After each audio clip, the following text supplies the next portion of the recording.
పలాసలో పట్టపగలే తెగబడ్డ దుండగులు జీఎస్టీ అధికారులమని చెప్పి భారీ దోపిడీ.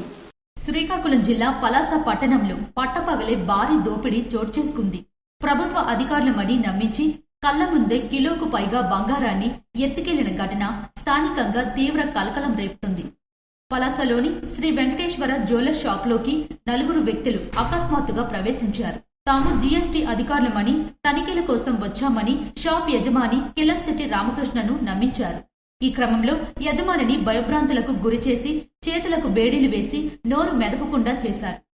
30 కేజీ బంగారం అధికారులమనే ముసుగులో వచ్చిన ఈ దుండగులు షాప్లో ఉన్న సుమారు 30 కేజీ బంగారు ఆభరణాలను దోచుకున్నారు. పని ముగించుకున్నాక క్షణాల్లోనే అక్కడి నుండి పరారయ్యారు. బాధితుడు తేరుకొని సమాచారం అందించడంతో పలాస పోలీసులు వెంటనే సంఘటన స్థలానికి చేరుకున్నారు. క్లూస్ టీం సాయంతో వేలిముద్రలను సేకరిస్తున్నారు. షాప్లో మరియు పరిసర ప్రాంతాల్లో ఉన్న సీసీటీవీ కెమెరాలను పోలీసులు నిశితంగా పరిశీలిస్తున్నారు.